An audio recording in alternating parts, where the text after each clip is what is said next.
안녕하세요. 저는 40대 유부녀입니다. 저희 부모님께서는 어릴 때부터 항상 사람은 언제나 부지런해야 하고 절약이 몸에 배어 있어야 한다고 가르치셨습니다. 부모님은 평생을 돈 버는 일만 하시며 살아서 그런지 온통 머릿속엔 돈밖에 없었어요. 모든 일상을 돈을 벌거나 돈을 아끼는 일에만 쓰셨죠. 저의 어린 시절을 떠올리면 항상 부모님 눈치만 봤던 기억이 있어요. 어느 정도였냐면요.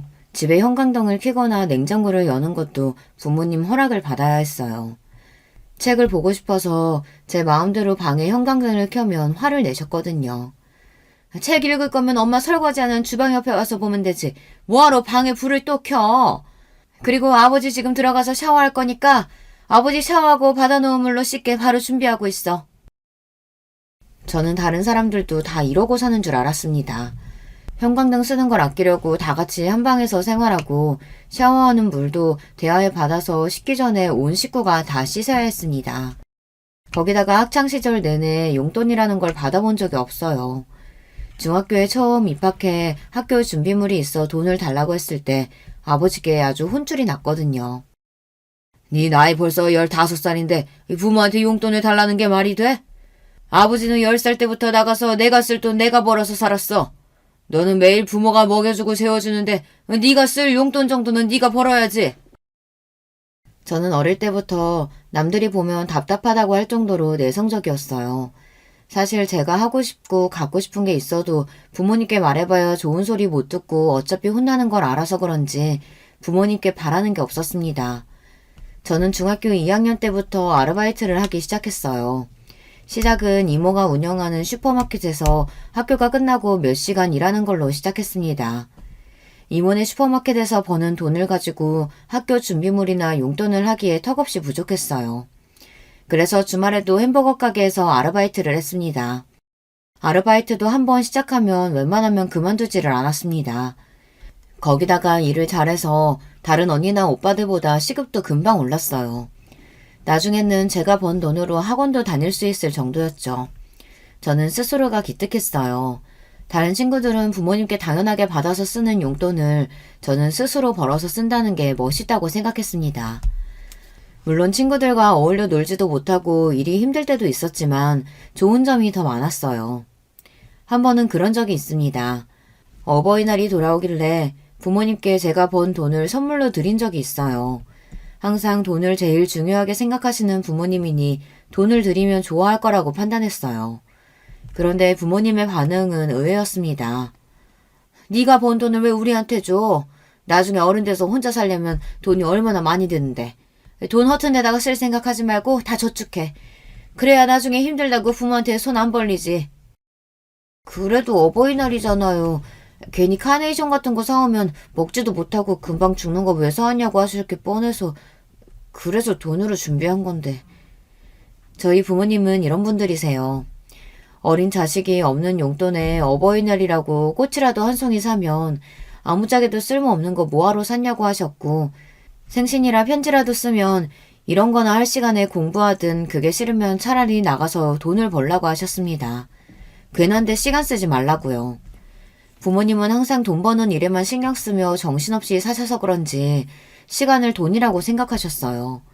저나 남동생도 괜한 곳에다가 시간 낭비하지 말고 항상 도움이 되는 일에 쓰기를 바라셨습니다. 그래서 그런지 공부해라 학원 가라 잔소리도 하지 않으셨어요. 공부머리가 없으면 일찍이 포기하고 기술이나 배워서 돈 벌라고 하셨거든요. 사실 어릴 때는 부모님이 이해가 되지 않을 때도 있었어요. 부모님은 일주일 내내 쉬는 날이라고는 하루도 없이 일했어요. 평일에는 두 분 다 직장을 다니시면서 주말에는 아버지는 건설업 잡부로 어머니는 아는 사장님네 모텔 청소까지 하셨습니다. 아무리 돈도 좋고 잘 사는 게 중요해도 제 머릿속에 가족들과의 추억이라고는 아무것도 없거든요. 제 기억 속 우리 집은 가족끼리 휴가는커녕 외식 한번 제대로 한 적이 없습니다. 심지어 가족 중 누구 생일이 돌아와도 어머니께서 미역국 한 그릇 딱 끓여주시면 끝이었어요. 최소한의 먹고 입는 걸 제외하고 들어가는 돈은 다 사치라고 생각하셨습니다. 저도 어릴 때는 몰랐는데 학교에 들어가 보니 다른 친구들은 생일날 선물도 받고 가족들끼리 외식도 하고 그러더라고요. 아예 친구들을 불러 생일 파티까지 해주는 집도 있었고요. 저는 워낙 부모님께서 돈 쓰는 것에 예민하시다는 걸 진작부터 알아서 아예 기대도 안 했습니다. 생일날 용돈이라도 주면 감사한 마음이었죠. 그런데 남동생은 아니었어요. 어느 날이었습니다. 남동생 생일이 다가오자 남동생이 부모님에게 친구들을 집에 초대해 생일 파티를 하고 싶다고 했어요. 다른 애들은 롯데리아에서 파티도 하고 집에도 초대하는데 왜 나는 안 해주는데? 나도 생일 파티 하고 싶어. 집에 애들 좀 초대해줘. 부모님께 떼쓰는 남동생을 보며 저는 저래봐야 소용없을 텐데 왜 저러나 싶었습니다. 평소 치킨 한 마리만 시켜달라고 해도 30분 설교를 듣고 결국 엄마가 차려주신 밥을 먹어야 하는 일이 비일비재했는데 생일 파티라니요. 가당치도 않았습니다. 생일이 뭐가 별거라고 친구들까지 집에 부르고 파티를 해. 집에서 미역국이나 끓여 먹으면 그만이지. 그렇게 파티니 뭐니 하고 싶으면 네가 돈 벌어서 해. 내가 초등학생인데 이 나이에 어디 가서 돈을 벌어. 그냥 파티 좀 해줘. 딱 한 번만. 그냥 집에서 피자랑 치킨만 좀 시켜주면 되잖아.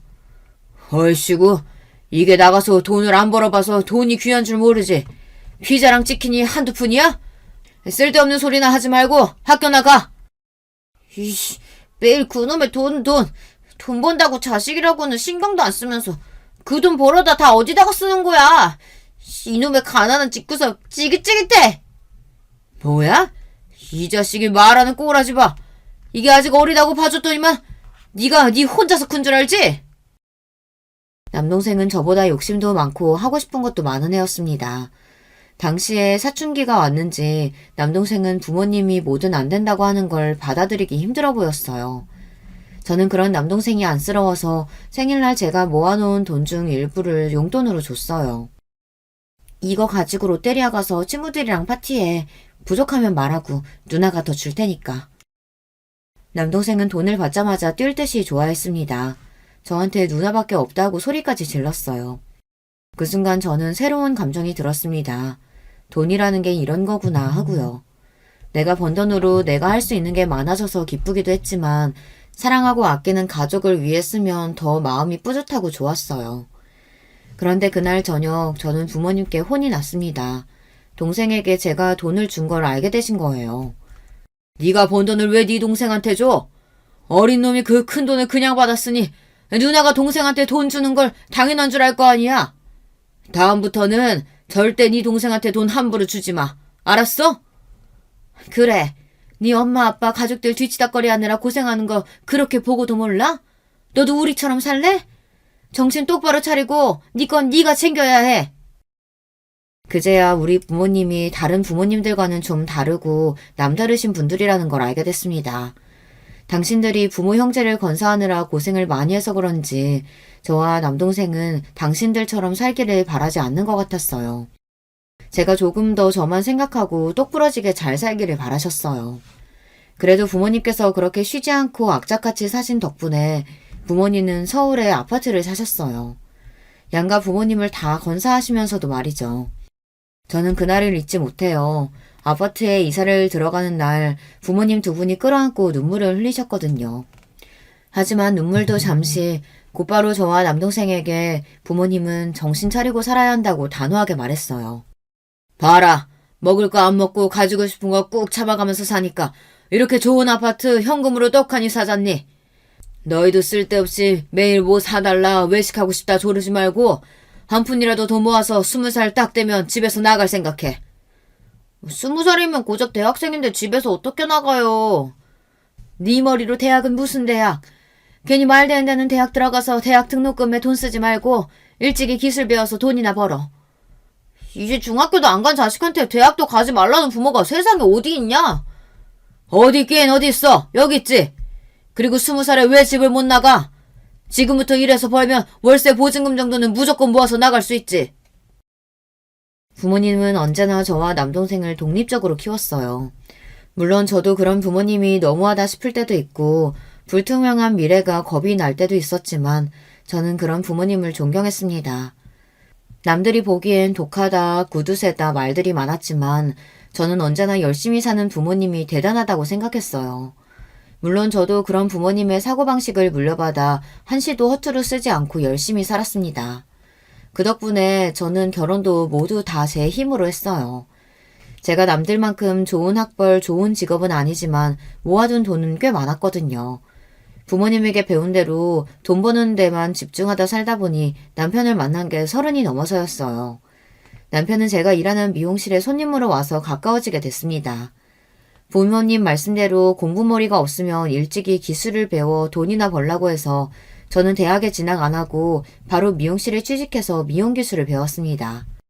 몇 년 동안 남의 밑에서 일하다가 결혼 전에 제 가게를 갖게 되었어요. 물론 대출에 월세를 내느라 정신없었지만 그래도 결혼한 이후에는 날로 단골도 늘고 매출도 점점 좋아져서 다행이다 싶습니다. 저는 조금 늦은 결혼이었지만 그래도 결혼 생활에 만족하며 살고 있어요. 남편은 작은 중소기업에 다니고 있었고 시부모님도 좋으십니다. 친정 부모님은 조금 더 돈 있고 여유 있는 집에 시집가길 바라셨지만 저는 남편과의 결혼이 만족스러웠어요. 부모님께 일일이 말씀드리지는 않았지만 사실 제가 좀 남들이 보기에 궁상맞은 게 있어요. 아무래도 평생 절약이 몸에 밴 상태로 살아서 그런지 남들보다 유난한 부분이 있기는 합니다. 그래서 연애를 하거나 친구들과의 사이에서 문제가 있었던 적이 많은데요. 남편을 만나기 전 만난 남자친구와 사귈 때 일이에요.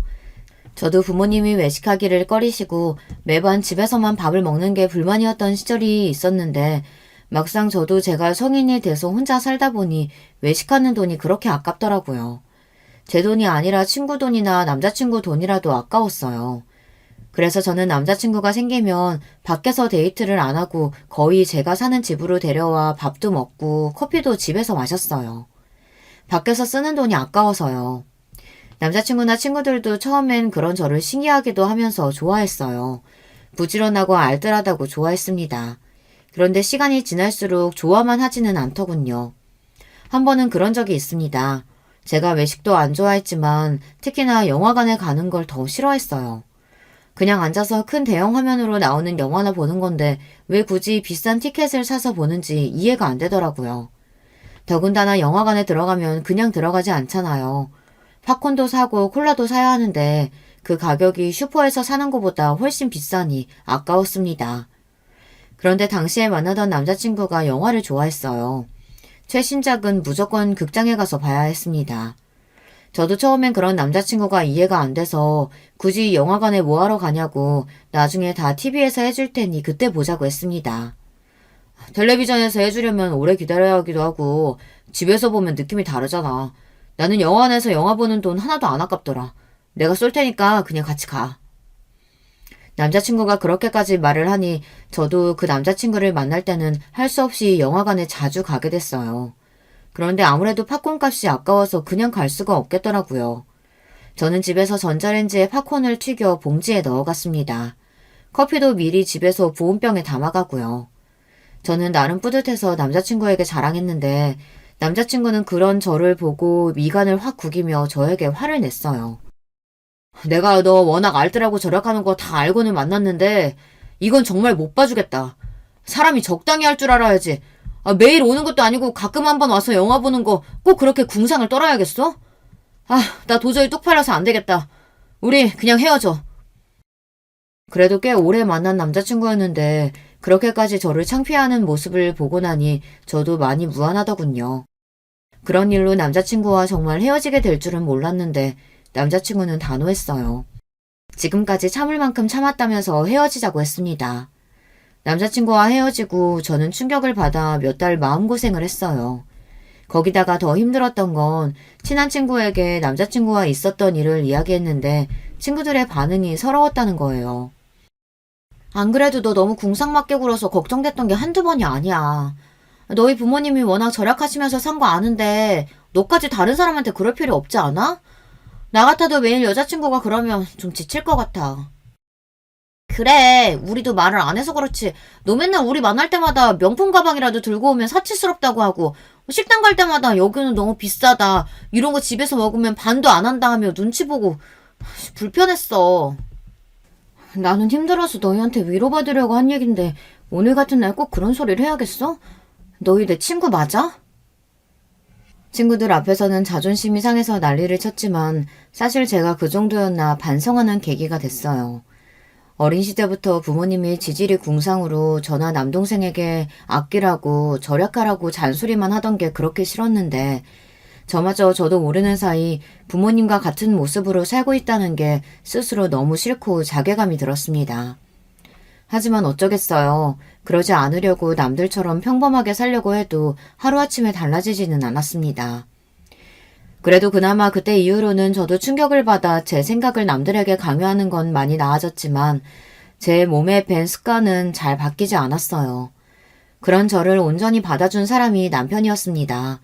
남편은 남들이 다들 진료하는 궁상맞은 모습까지 이해해줬어요. 알고 보니 남편도 유난하다면 좀 유난한 부모님 밑에서 자라서 본인이 그런 부모님의 모습을 많이 닮았답니다. 싫어서 고치려고 해도 핏줄인지라 잘 안 고쳐진다는 걸 누구보다 잘 안돼요. 시부모님은 친정부모님과 반대로 굉장히 헌신적인 분들이에요. 두 분 다 평범한 집안에서 태어나 평범한 직장 생활하며 살아오신 분들이라 모든 게 다 평범했어요. 그런데 자식들 교육에 관한 일이라면 수준에 맞지 않는데도 무리하게 해서 투자를 하시는 편이었대요. 남편은 어릴 때부터 그런 게 이해가 되질 않았답니다. 형편이 안 되는데도 시부모님들께서는 자식들 교육을 위해 빚을 내서 대치동으로 이사 갔답니다.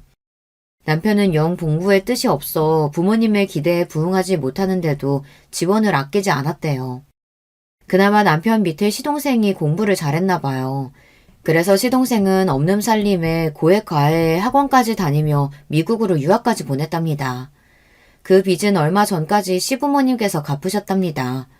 덕분에 시부모님은 칠순이 다 된 연세에도 일하셨고 집도 서울 외곽으로 이사하셨어요. 그런 시부모님을 생각하면 남편은 답답하면서도 안쓰러워서 어떻게든 도와드리려고 많이 노력해요. 저는 그런 남편이 대견하고 멋있어 보였습니다. 남편도 저와는 다른 가정에서 자라서 그런지 오히려 저나 저희 친정 부모님을 더 대단하게 생각해요. 평소 저처럼 알뜰하고 똑부러지는 여자가 이상형이었답니다. 남편은 제가 하는 일을 다른 사람들처럼 지질이 군상이라고 생각하지 않았어요. 항상 제가 관리비를 절약하고 필요하지 않은 곳에 돈을 쓰지 않는 모습을 보며 오히려 저에게 알뜰하다고 칭찬해줬어요. 자기가 그렇게 열심히 산 덕분에 우리가 결혼할 때 이렇게 좋은 집 대출 하나도 없이 산 거잖아. 난 당신이 정말 대단하다고 생각해. 남편은 빈말이라도 항상 저에게 대단하다, 존경한다고 해줬어요. 저는 빈말이라도 남편이 해주는 말이 고마웠습니다. 이런 사람이다 보니 저는 남편이 버는 돈이 저보다 적고 시댁 형편이 넉넉하지 않는다고 해도 결혼 생활에 100% 만족했어요. 지금이야 작은 아파트에 살고 있지만 앞으로 둘이 노력하고 살다 보면 우리 부부는 훨씬 더 행복하게 살 수 있을 거라는 확신이 있었어요. 그런데 결혼 생활이라는 게 참 부부 둘이서만 좋다고 되는 건 아니더군요. 저에게는 시동생이 하나 있어요. 시동생은 제가 결혼하기 전에 미국에서 생활하고 있었기 때문에 사실 저도 몇 번 본 적이 없어요. 결혼식 때만 잠깐 한국에 왔다가 금방 다시 미국으로 돌아갔거든요. 시동생은 대학 때 유학 가서 쭉 미국에서 살았다고 하더라고요. 그런데 몇 년 전 시동생이 갑자기 하던 일을 그만두고 한국으로 들어왔어요. 외국에서 혼자 지내는 게 외롭다면서 가족들이 있는 한국에서 살고 싶다며 들어왔습니다. 사실 시동생이 한국으로 들어오기 전에 가족들과 일절 상의하지 않아 가족들도 좀 놀랐는데요. 그럴만한 게 유학 간 이후 한국의 가족들에게는 관심도 별로 없던 사람이 갑자기 한국에서 살겠다고 들어와서는 결혼하겠다고 웬 여자까지 데리고 왔거든요. 더군다나 10년 넘게 외국에 있었던 사람이 한국에 사는 한국 여자를 데리고 왔어요. 거기다가 더 놀랄 수밖에 없는 게 둘이 나이 차이도 꽤 나 보이더라고요. 저도 저지만 시부모님이 특히 많이 놀라셨어요. 시동생이 학벌도 좋고 직업도 좋기는 하지만 그 외에는 내세울 만한 게 없어요. 인물도 영 별로고 이미 홍기도 꽉 찬 노총각이거든요. 그러다 보니 시부모님은 너무 어리고 예쁜 아가씨가 시동생과 결혼하겠다고 인사를 온 게 믿기지 않는 눈치였습니다. 우리 아들이야 홍기가 꽉 찼지만 아가씨는 아직 애때 보이는 게 대학생 같은데 정말 우리 아들이랑 결혼할 생각이 있기는 있는 거예요? 그럼요. 사랑하는데 나이가 무슨 상관이에요. 저 오빠랑 꼭 결혼할 거예요. 둘이 언뜻 보기에도 10살은 넘게 차이가 나 보이는데 결혼을 하겠다고 하니 가족들 모두가 걱정부터 앞섰습니다. 괜한 철없는 마음에 홀라당 넘어가 결혼하기에는 시동생 나이가 적지 않았으니까요. 아무래도 시부모님은 이 갑작스러운 상황이 걱정됐는지 식사하는 내내 시동생과 여자친구에게 질문을 끊이지 않고 했습니다. 어디서 만났는지, 연애는 얼마나 했는지, 지금까지 10년 넘게 미국에만 있던 사람이 왜 굳이 결혼해서 한국에서 살고 싶은 건지 끊임없이 질문했어요. 그런데 두 사람의 말이 기가 막혔습니다. 글쎄 두 사람은 게임에서 만났대요. 시동생은 미국에서, 여자친구는 한국에서 각자 게임을 하다가 채팅해서 가까워져 사귀게 됐답니다. 그 이후 서로 연락처를 주고받고 통화만 하고 메시지만 주고받다가 몇 개월 전 시동생이 잠깐 한국에 들어왔을 때 둘이 처음으로 얼굴을 보고 만났답니다. 그런데 그때 두 사람은 서로를 보고 첫눈에 반해 연애를 시작했답니다. 그리고는 반년 만에 결혼하겠다고 인사를 온 거예요. 그러니까 너희 말은 한 사람은 미국에, 한 사람은 한국에 있는 상태로 게임만 하고 연락만 주고받다가 얼굴은 달랑 딱 한 번 보고 좋아서 만난 지 고작 반년 만에 결혼하겠다는 거야? 저도 이 상황이 이해가 안 됐는데 어른들께서 이해를 하실 리 없었습니다. 아버지, 어머니, 당연히 이해 안 되시겠지만 우리는 서로가 서로한테 운명이라고 느꼈어요. 한국에서 만나고 미국에 들어가 있는 내내 수진이 생각만 나서 아무것도 할 수가 없었다니까요. 시동생은 여자한테 빠져도 단단히 빠져 있었습니다. 어른들 앞에서도 시동생과 여자는 서로 좋아서 어쩔 줄 몰라 했어요. 그 모습에 시부모님도 당황해서 말씀을 아꼈습니다. 그런데 저희 남편은 아니었어요. 아무래도 이 상황이 믿기지 않는지 미간을 잔뜩 구긴 채 돌직구를 던졌어요. 저기요, 수진씨. 얘가 미국에서 공부하고 회사도 좋은 회사 다니니까 능력도 있고 집에 재산도 좀 있나 보다 하고 기대를 했나 본데 전혀 아니에요. 우리 집 능력도 안 되는데 제가 공부를 잘해서 어머니 아버지가 등골 휘게 뒷바라지 한 거예요. 우리 집 아무것도 없어요. 남편은 시동생 여자친구가 시동생의 조건만 보고 인생 한번 펴볼까 싶은 마음에 호구 잡은 거라고 여기는 것 같았어요. 사실 그런 말도 한 게 시동생이 공부만 하느라 세상 물정도 잘 모르고 순진하기는 하거든요. 그런데 그때였어요. 시동생의 남편의 말에 기분이 상했는지 흥분해서 버럭 화를 냈어요. 형, 지금 무슨 소리라는 거야? 우리 수진이 이화여대 다니고 부모님도 외국에서 사업하셔. 절대 내 조건만 보고 결혼하겠다는 거 아니라고. 시동생이 억울하다는 듯 울부짖으니 순간 시댁에는 정적이 흘렀습니다. 저랑 오빠 나이 차이도 많이 나고 만난 지 얼마 안 돼서 걱정하시는 거 잘 알아요. 그런데 저 그렇게 생각 없는 애 아니에요. 저도 어릴 때부터 유복하다면 유복한 집에서 곱게 자란 애라 남자 집안이니 직업이니 상관없어요. 예비동서는 나이가 어려서 그런지 말투에서 당당함이 느껴졌습니다. 동서는 처음 봤는데도 저와는 전혀 다른 부류의 사람 같아 보였어요. 동서의 당당함에 오히려 더 당황하신 시부모님이 말까지 다 더듬으셨습니다.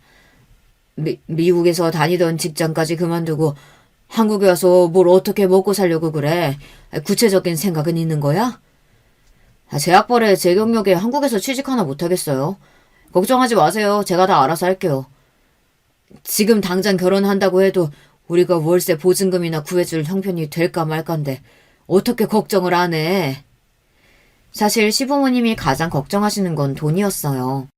젊은 날 자식들 뒷바라지 하느라 무리하신 탓에 있는 집도 다 날리고 서울 외곽에 사시면서 지금도 저와 남편이 드리는 생활비랑 본인들이 조금씩 일해서 버는 돈으로 생활하시는데 미국에 있던 아들이 갑자기 한국에 들어와 산다고 하니 부담이 되시나 보더라고요. 그런 건 걱정하지 마세요. 저는 지금까지 살면서 돈 걱정이라고는 해본 적이 없어요. 다 부모님이 알아서 해주셨거든요. 제가 결혼한다고 하면 무조건 서울에 아파트 하나는 해주실 거니까 제 아파트에 들어가서 살면 돼요. 예비동서는 참 해맑았습니다. 본인 부모가 말만 하면 다 해줄 테니 돈 걱정은 걱정하지 말라네요. 가만히 동서의 이야기를 듣고 보니 철이 없고 해맑을 만한 게 사람이 참 물색 없이 컸나 보더라고요. 당시 나이가 25이라는데 그때까지도 돈 한 번 벌어본 적이 없답니다. 대학 졸업하고 지금까지 집에서 놀고 먹는데도 부모님이 다 생활비 주셔서 큰 걱정 없이 자랐어요. 그래도 공부해서 대학까지 나왔는데 집에서 먹고 놀면 아깝지 않아? 에이, 아까울 게 뭐 있어요. 원래 대학도 가기 싫었는데 부모님이 그러면 시집 못 간다고 하셔서 억지로 간 거예요. 사실은 제 꿈이 현모양처거든요. 부모님이 매일 일하시느라 저 혼자 집에 있어서 저는 결혼하면 좋은 엄마, 좋은 아내 될 거라고 어릴 때부터 매일 말하고 다녔어요. 동서 꿈이 현모양처랍니다. 그래서 시동생처럼 자상하고 취미가 잘 맞는 남편 만나 평생 내조하며 살고 싶었대요. 그제야 동서를 보았는데 동서가 남다르긴 하더라고요. 동서가 입고 걸친 옷이나 가방이 모두 다 명품이었어요. 젊은 여대생이 입고 들기에는 꽤 고가의 제품들이었습니다. 남편 말처럼 남자 재산 때문에 나이 많은 남자랑 결혼하려는 것처럼 보이지는 않았어요. 시부모님이나 저나 남편도 슬슬 둘 사이가 납득이 되는 분위기가 되자 시동생과 여자친구는 서로 취미도 너무 잘 맞고 말도 잘 통한다고 결혼하면 잘 살 테니 허락해달라고 했습니다. 얼마 뒤 시동생은 결혼했어요. 동서 말대로 동선의 친정에서 서울에 아파트를 구해줘서 시동생은 한국에 들어오는 대로 결혼하고 아파트에 들어갔습니다. 동서가 나이도 어리고 철이 없어 보여서 걱정하기만 했는데 그래도 둘이 잘 사는 것 같아 저희가 괜한 걱정을 했나 보다 했어요. 그런데 얼마 뒤 생각지도 못한 일이 벌어졌습니다. 미용실에서 일을 하고 있는데 시어머니께 연락이 왔더라고요. 시어머니께서 결혼한 시동생이 걱정된다면서 한참 동안 저에게 하소연을 하셨어요. 알고 보니 시동생이 미국에서 들어온 지 한참인데 아직도 취직을 안 하고 집에 있답니다. 제가 생각하기에는 시동생이 한국에 들어오자마자 결혼하기도 했고 아직 일을 그만둔 지 얼마 안 됐으니 그럴 수도 있겠다 싶어서 좀 기다려보시라고 했는데도 시어머니는 걱정이 이만저만이 아니시더라고요. 그런데 시어머니께서 그러실 만한 게 최근에 시동생이 돈이 필요하다면서 시어머니께 연락을 했대요. 지금까지 한국 들어와서 네 동선의 친정에서 준 생활비 가지고 둘이 생활했나 본데 그게 떨어졌는지 어쩐 건지 이제는 나한테까지 손을 벌리더라. 내가 어디 말할 데도 없고 아주 답답해 죽겠어. 서방님이 나이가 몇 살인데 어머니께 손을 벌려요. 그건 말도 안 되죠. 시부모님도 저나 남편에게 생활비를 받고 계신데 그 와중에 시동생까지 시어머니에게 손을 벌린다고 하니 저도 기가 막히더라고요. 그러니까 말이다. 하루라도 빨리 취직부터 하라고 잔소리를 하기는 했는데 둘이 도대체 뭐라고 사는지 애가 영 일할 생각을 안 해. 며느리라는 애는 전화해도 통 받지를 않고. 이게 다 나랑 네 시아버지가 새끼라고 오냐오냐 키워서 그렇지 뭐. 아이고. 내가 말할 사람이 없어서 너한테까지 괜히 힘들게 했다. 시어머니는 말할 데가 없어서 그냥 한 이야기니 걱정하지 말라고 하셨지만 저는 걱정됐습니다. 저는 그날 저녁 시어머니에게 들은 이야기를 남편에게 했어요. 서방님이랑 동서 때문에 시부모님께서 걱정이 많으신 것 같다고요. 제 이야기에 놀란 남편이 아무래도 안 되겠다며 시동생과 동선의 집에 가보자고 했습니다. 그 학벌의 그 나이에 도대체 무슨 생각으로 몇 달째 집에서 놀고 먹으며 부모님께 손을 벌리는지 알아야겠다고요. 남편과 저는 곧장 시동생네 집으로 갔습니다. 그런데 그날 저녁 저와 남편은 시동생네 집에 갔다가 경악할 광경을 보고 깜짝 놀랐어요. 결혼식 이후 시동생과 동선의 집에 처음 가보는 거였는데 글쎄 집안 꼴이 말이 아니더라고요. 그 좋은 집이 꼭 돼지우리 같았습니다.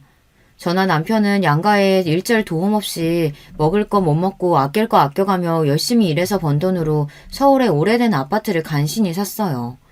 그런데 동서는 친정 부모님께서 사주신 40평대 아파트를 몇 달 사이에 아주 쓰레기장으로 만들어놨더라고요. 결혼하고 몇 개월 동안 청소를 한 번도 안 했는지 집안 꼴은 엉망이었습니다. 거기다가 밥도 안 해먹는 건지 주방에는 배달 음식 용기와 봉투가 그대로 어질러져 있었고 백화점 쇼핑백 봉투와 상자들이 집안 곳곳에 널브러져 있었어요. 도무지 걸어 들어갈 공간조차 없는 집안을 간신히 들어간 저와 남편은 동서와 시동생의 모습에 다시 한번 놀랐습니다. 방 하나를 아예 게임방으로 만들어놨는데 둘 다 거기서 몇 시간을 게임을 하는 건지 종일 그 안에만 있나 보더라고요. 집안 꼴이 이게 다 뭐야? 설마 결혼하고 지금까지 이 꼴을 하고 산 거야? 저와 남편은 두 눈으로 보고도 믿기지 않는 광경에 입을 다물지를 못했어요. 둘 다 몰골이 폐인이 따로 없더라고요. 순간 동서와 시동생이 했던 말들이 떠오르면서 저는 코웃음이 다 튀어나오더군요. 동서, 꿈이 현무영처라고 하지 않았어? 아무리 신혼이라도 그렇지 집안 꼴이 이게 다 뭐야? 둘 다 집에 있으면서 청소는 하고 살아야지. 어려도 한참 어린 동서에게 저도 꼰대처럼 싫은 소리는 하기 싫었지만 이건 해도 해도 너무했어요. 둘이 취미가 잘 맞아서 좋다고 그러더니만 둘이 몇 개월 동안 내내 게임만 하고 있었나 보더라고요. 그때였어요. 본인들 꼬라지는 생각도 안 하고 저와 남편이 다짜고짜 여기까지 온 게 기분이 나빴는지 시동생과 동서 표정이 일그러져 있었어요. 우리가 어떻게 살든 무슨 상관이라고 형이랑 형수가 연락도 없이 멋대로 들이닥쳐서 잔소리래요. 잔소리 할만 하니까 하는 거지. 네 멋대로 살고 싶으면 네 인생에 책임을 지면서 살아야지. 이렇게 엉망으로 살면서 부모님께 손까지 벌리면 도대체 어쩌자는 거야? 남편은 시동생이 한심하다는 듯 한숨을 쉬었어요. 그러자 옆에서 가만히 있던 동서가 나서더군요. 아주버님, 자식이 힘들면 부모한테 손도 벌릴 수 있지 뭘 그러세요. 저희 친정에서 계속 도와주시다가 부모님이 좀 화가 나서 몇 달 동안 생활비가 안 들어와서 그러는 거예요. 금방 다시 생활비 들어오면 아무 문제 없어요. 그거 조금 도와달라고 했다고 이렇게 쪼르르 달려오신 거예요? 동서는 보면 볼수록 생각이 참 없습니다. 아무리 스스로 돈 벌고 살아본 적이 없어도 그렇지 부모에게 아직도 돈을 받아 쓰는 거에 대해 전혀 부끄럽지가 않은가 봐요. 문제는 시동생도 마찬가지였습니다. 동서는 나이라도 어리죠. 30대 중반이 넘은 시동생까지 집에서 빈둥거리며 게임이나 하고 있으니 기가 찰 노릇이었습니다. 동선의 친정 부모님도 외국에만 계시다 얼마 전에 한국에 들어오신 김에 동선의 집에 왔었는데 이 꼴을 보고 놀라 화를 내셨대요. 그래서 더는 돈을 안 주겠다고 하신 거랍니다. 이 지경이 됐으면 둘 다 정신을 차리고 살았어야 했는데 아직도 정신을 못 차린 것 같았어요. 재수씨네 집안 사정에는 나는 관심 없고요. 우리 부모님은 두 분 사시기도 바빠서 도와줄 형편 안 되니까 돈이 필요한 거면 둘이 알아서 해요. 괜히 안 그래도 힘드신 우리 부모님 더 힘들게 하지 마시고요. 남편은 본인 할 말만 하고 바로 나올 생각이었습니다. 그 집에 한시도 있고 싶지 않다고요. 그런데 그때 동서도 우리말에 자존심이 상했는지 안 해도 될 말을 굳이 하더군요. 아, 우리가 시부모님한테 손 벌리면 형님이랑 아주버님이 힘드시니까 이 늦은 시간에 굳이 여기까지 오신 거구나. 시부모님 드리는 생활비 그거 꼴랑 얼마나 된다고. 생색 오지네. 하긴 그 정도 배포밖에 안 되니까 그 나이에 오래된 아파트 살면서 차도 한 대 없지. 순간 저는 제 두 귀를 의심했습니다. 동서가 저와 남편에게 한 말이 맞나 싶어서요. 그런데 현실이었습니다. 동서는 철딱서니만 없는 게 아니라 개념 자체가 없었어요. 재수씨, 지금 뭐라고 했어요? 그거 우리한테 한 말이에요? 나이가 어려서 그러려니 하고 넘어가 주려고 했더니만 이거 어린 게 완전 글러먹었네. 형이야말로 우리 수진이한테 뭐 하는 거야? 당장 사과 안 해? 순간 분위기가 살벌해지길래 이러다가 크게 싸울 것 같아 제가 나서서 남편을 말렸습니다. 그러고는 그만 가자고 했어요. 나이 처먹었다고 되게 어른 행세하네. 나이 먹어서 좋겠다. 좋겠어. 동서 그만 좀 해. 내가 정말 할 말이 많은데 참고 딱 한마디만 할게. 정신 똑바로 차리고 살아. 그러다가 부모님이 평생 안 도와주신다고 하면 어쩌려고 그래? 형님이나 아주버님이나 부모 도움이라고는 받아본 적 없는 거지들이라 제 입장 이해할 리 없죠. 우리 부모님은 내일이라면 벌벌 떠시는 분들이라 금방 다시 도와주실 거예요. 그러니까 남 걱정하지 말고 두 분이나 잘 먹고 잘 사세요. 거지 주제에 누가 누굴 걱정해. 선을 넘는 동서의 행동에 화가 난 남편이 동서에게 달려들려고 했지만 저는 후다닥 남편을 집 밖으로 내보냈습니다. 그러고는 저도 밖으로 나왔어요. 그날 밤 저와 남편은 잠도 제대로 자지 못했습니다. 동서와 시동생의 행동에 너무 실망하고 화가 나서요. 그 이후 저와 남편은 일절 시동생과 동서의 일에 신경 쓰지 않기로 했어요. 가끔 시어머니께 연락이 와서 동서와 시동생을 걱정하는 말을 하셔도 한 귀를 듣고 한 귀를 흘리고 있습니다. 물론 듣다 보면 저도 짜증이 나고 이해가 안 되는 일 투성이었어요. 한 번은 시동생이랑 동서가 부부싸움을 하고 시동생이 집을 나와 시댁에 왔나 보더라고요. 시어머니께서 둘째는만 보면 속이 뒤집힌다고 힘들어하셨어요. 내 아들도 나이 헛먹고 철이 없어서 큰애 너처럼 야물딱지고 똑똑한 색시 얻었으면 했는데 저렇게 둘 다 철이 없어서 매일 싸우고 징징거리니 큰일이다. 둘이 똑같은 게 아주 천생연분이에요. 다른 사람 말을 일절 안 들으니까 어차피 말해봐야 소용없어요. 어머님도 너무 걱정하지 마시고 자꾸 서방님 받아주지 마세요. 그래봐야 어머니만 힘들어요. 매일 자식 걱정에 잠 못 이루시는 시부모님이 안쓰러웠지만 저는 더는 동서와 시동생 일에 신경 쓰지 않기로 했습니다. 신경 써봐야 저만 피곤하니까요. 그로부터 얼마 뒤 무슨 일인지 동서에게 먼저 연락이 왔습니다. 동서는 시부모님께 고마운 일이 있어 본인이 제대로 크게 한턱을 쏠 테니 저와 남편도 오라고 했어요. 저번에 제가 친정부모님하고 싸우고 예민해서 형님하고 아주머님한테 실수했어요. 이번 기회에 제가 크게 밥 살 테니까 와서 드시고 푸세요. 동서네 집에서 싸우고 온 지 몇 달이 지나서야 동서에게 연락이 온 거예요. 동서는 본인이 실수했다고 인정하며 본인이 밥을 살 테니 나오라고 했습니다. 남편과 저는 못 이기는 척 약속 장소에 갔어요.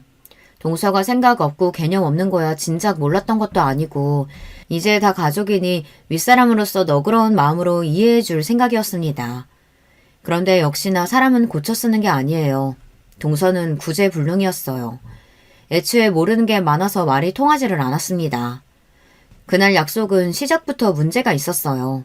아무리 동서가 밥을 사기로 했어도 다 같이 만나기로 했으면 같이 상의해서 약속 날짜나 시간을 잡아야 하잖아요. 그런데 동서는 자기 마음대로 평일 오후 5시로 식당 예약을 했더라고요.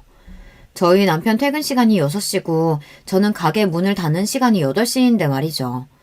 아무래도 시간을 바꿔야 할 것 같아서 제가 동서에게 따로 연락했어요. 시간이 아무래도 안 맞을 것 같아서 바꿀 수 있냐고요. 그러자 동서가 대뜸 하는 말이 기가 막혔습니다. 제가 요즘 간헐적 단식 다이어트 하고 있어서 무조건 저녁을 6시 이전에 먹어야 해서요. 그럼 우리가 먼저 가서 먹고 있을 테니까 아주버님이랑 천천히 오세요. 순간 저는 말문이 막혔습니다. 저는 시간을 바꿀 수 없는 무슨 대단한 이유라도 있는 줄 알았어요. 그런데 동서 본인이 다이어트 중이라 시간을 바꿀 수 없다네요. 저는 괜히 기분이 상해서 그럼 그냥 우리가 빠질 테니 이번엔 시부모님이랑 식사하라고 했어요. 사실 저도 동서에게 밥을 얻어먹을 기분도 아니었으니까요. 형님, 제가 예약한 식당 엄청 유명한 한우 고깃집이에요. 이런 기회 많지 않으실 텐데 그냥 오세요. 형님이랑 아주머님 오실 때까지 기다릴게요. 동서는 우리가 올 때까지 기다릴 테니 꼭 오라고 자기 멋대로 이야기를 하곤 전화를 끊어버렸습니다. 약속 당일 저와 남편은 일이 끝나는 대로 불이 나게 식당으로 갔어요. 저도 미용실 문을 일찍 닫고 갔습니다. 사실 저나 남편이나 한우든 뭐든 동서와 시동생을 만나러 간다는 게 썩 내키지는 않았지만 그래도 동서가 먼저 사과를 해왔는데 윗사람으로서 외면한다는 게 마음에 쓰이긴 하더라고요. 저와 남편은 택시까지 타고 약속 장소로 갔습니다. 그런데 동서가 식당에 도착한 저와 남편을 보자마자 또 안 해도 될 말을 하더라고요. 이래서 저는 우리 자기 취직 안 했으면 좋겠다니까요. 그까짓 회사 다녀봐야 월급도 쥐꼬리만큼 받으면서 저랑 놀아주지도 못하잖아요. 우리 자기는 내가 평생 월급 줄 테니까 그냥 나랑 매일 집에서 놀아줬으면 좋겠다. 그러게. 나도 그냥 매일 우리 자기랑 집에서 뒹굴뒹굴 놀기만 했으면 좋겠어. 바로 얼마 전까지 둘이 싸우고 시동생이 시댁으로 왔다더니만 어느새 또 화해했는지 여전히 둘 사이가 좋아졌더군요. 아무리 둘이 좋아도 사람이 일은 하고 살아야지. 언제까지 부모들한테 도움만 받으면서 살 거야? 아들, 신우는 그만큼 즐겼으면 됐으니까 이제 그만 즐기고 얼른 일부터 찾아. 그래야 아기도 낫지. 어머님, 그거 조금 도와주셨다고 벌써 손주 타령하시는 거예요? 제 나이가 몇인데 벌써 아기를 낳아요. 저 조금 더 놀다가 30 넘어서 낳을 거예요. 이제야 왜 시동생과 동서 사이가 다시 좋아졌는지 알았습니다. 동서네 친정에서 돈이 끊기자 동서와 시동생이 매일 둘이 같이 싸웠나 봐요. 그래서 시동생이 시댁에까지 들어온 거고요. 그 꼴이 안 됐으니 결국은 시부모님이 시동생을 도와준 거였어요. 저와 남편은 답답해서 밥을 먹어도 체할 지경이었습니다. 동서나 시동생의 행동도 이해가 안 되고 짜증났지만 시부모님도 답답했어요. 도대체 자식을 왜 저렇게 키우나 싶어서요. 남편도 같은 자식인데 왜 항상 시동생에게만 저렇게 쩔쩔매는 건지 이해가 안 됐어요. 새아기, 네 나이 30이면 내 아들 나이 40이 훨씬 넘는데 그때 자식을 어떻게 낳아? 한 살이라도 어릴 때 낳아야지. 에이, 안 생기면 안 나오면 그만이죠 뭐. 저는 그냥 우리 자기랑 둘이 돈이나 펑펑 쓰면서 행복하게 살래요. 아무리 봐도 동서의 머릿속에는 아무것도 들어오지 않는 것 같아요. 그냥 텅텅 비어있는 것 같았습니다. 시동생이 제대로 취직도 안 하고 저러고 사는 게 다 동서 때문이었어요. 동서가 본인 친정 부모님에게 돈을 받아서 그걸 시동생과 흥청망청 쓰니 둘 다 일할 생각조차 하지 않는 거였어요. 동서가 시동생이 일하러 나가는 걸 싫어하는 것 같기도 했고요. 재수씨, 친정에서 더는 경제적으로 안 도와주신다고 했다면서요. 결국은 또 우리 부모님한테 손 벌릴 거예요? 앞으로 어떻게 생활하려고 이렇게 비싼 한우를 사요? 상황을 지켜보던 남편이 아무래도 참을 수 없었는지 먼저 물어봤습니다. 그러자 동서는 아무 생각 없이 또 해맑게 떠들었어요. 우리 친정 부모님 그렇게 모진 분들 아니에요.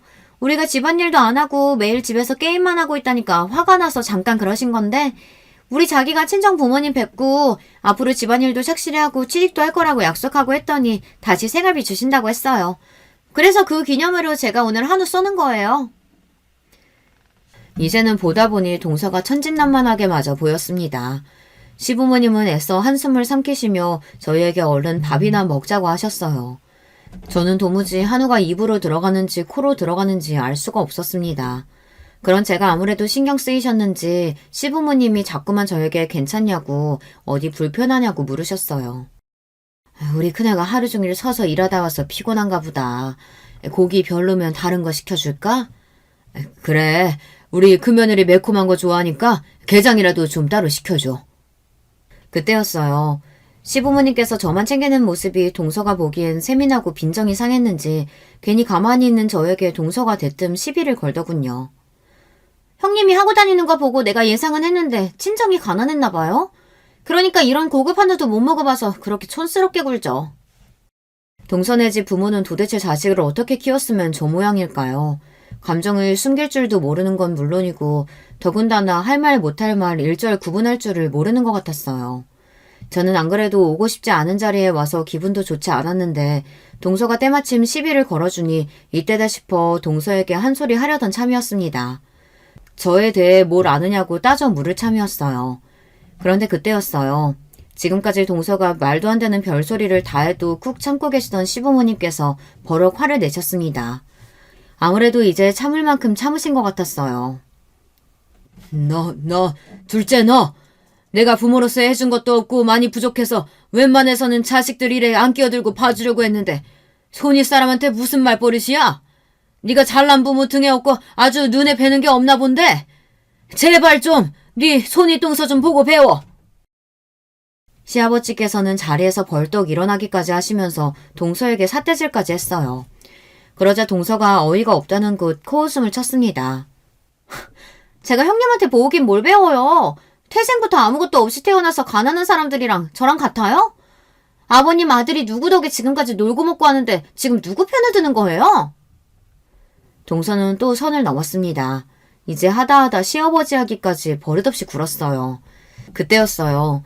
옆에서 잠자코 계시던 시어머니까지 나섰습니다. 너 정말 안 되겠다. 나도 이런 말까지 안 하려고 했는데 우리 큰며느리 재산이 얼만 줄 알아? 큰애 이름으로 된 건물만 자그무치 200억이야. 우리 큰며느리가 그렇게 가진 게 많아도 이렇게 겸손한데 너는 애가 도대체 왜 그 모양이니? 한 번만 더 네 형이 무시하고 막무가내로 들면 내 아들하고 네가 살든 말든 며느리 취급도 안 할 거니까 그런 줄 알아. 뭐요?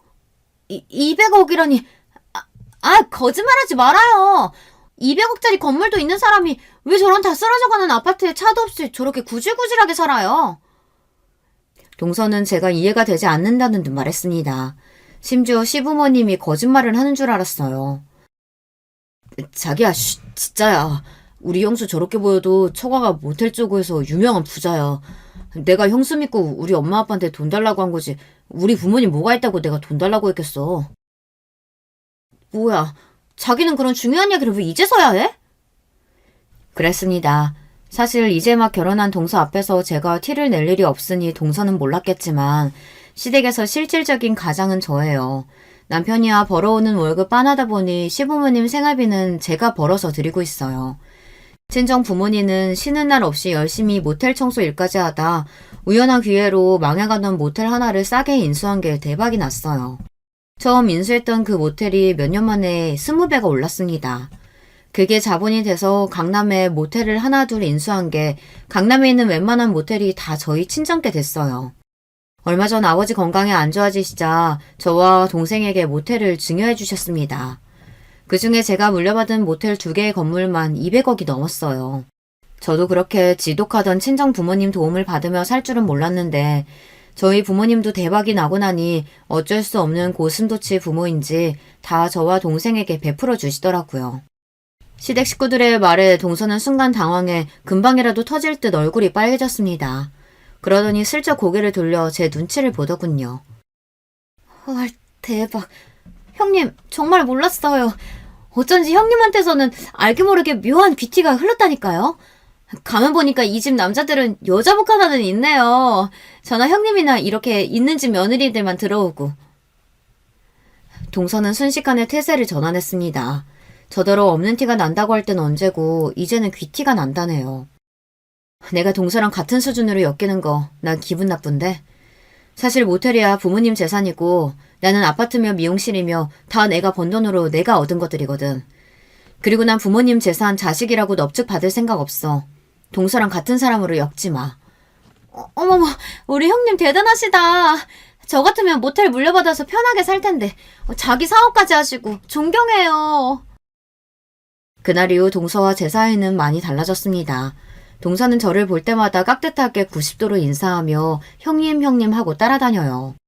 거기다가 신기한 건 저더러 미용 기술을 가르쳐달랍니다. 친정부모님이 언제까지 그렇게 놀기만 할 거냐고 평생 그렇게 빈둥거릴 생각이면 절대 지원 안 해주신다고 선언하셨어요. 그래서 제가 형님네 미용실에서 기술 배운다고 했어요.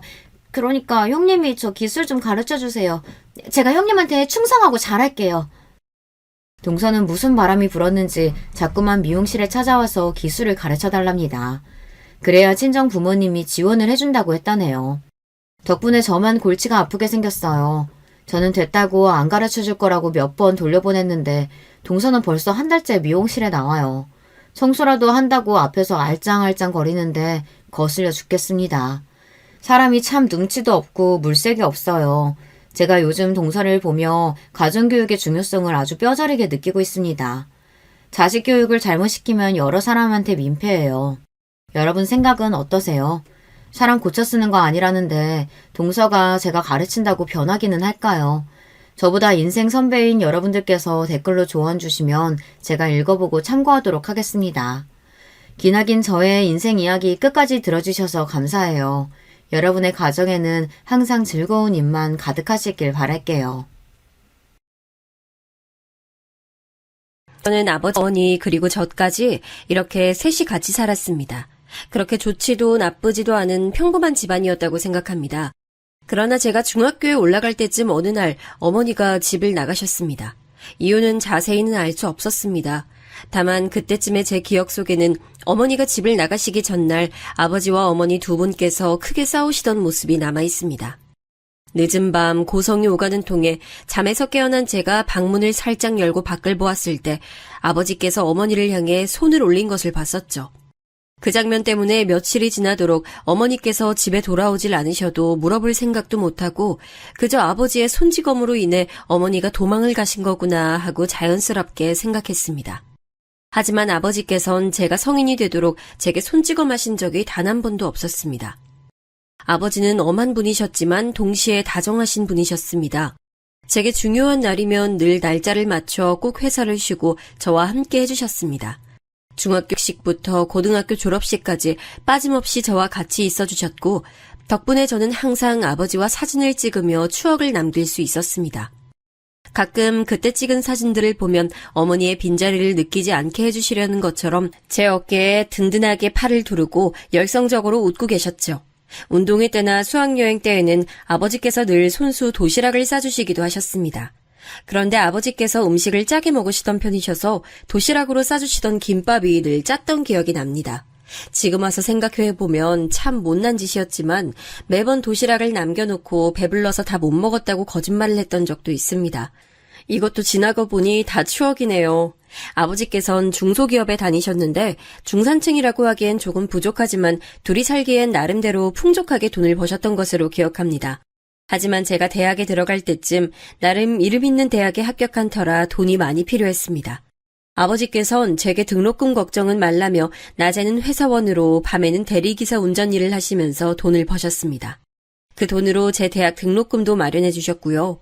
아버지의 든든한 후원 덕분에 저는 무탈하게 대학을 다닐 수 있었습니다. 저는 대학에 입학해 같은 대학 동기인 아내를 만나 연애를 시작했고 이후에는 대학을 잠시 휴학하고 군대도 다녀왔습니다. 대학 졸업 후에는 대기업은 아니지만 나름 이름 있는 기업에 입사했습니다. 회사에 다니기 시작한 뒤 여러모로 안정적이 된 저는 이제 아버지께 효도할 일만 있으리라 생각했습니다. 그 후 아버지께서 정년퇴직하시고 제가 드리는 용돈으로 생활하시기 시작한 지 얼마 안 돼요. 저는 대학교 때부터 사귄 아내와 결혼을 결심했습니다. 제가 군대에 입대했을 때도 고무신 거꾸로 신지 않고 꿋꿋하게 저를 기다려준 심성 착한 여자였습니다.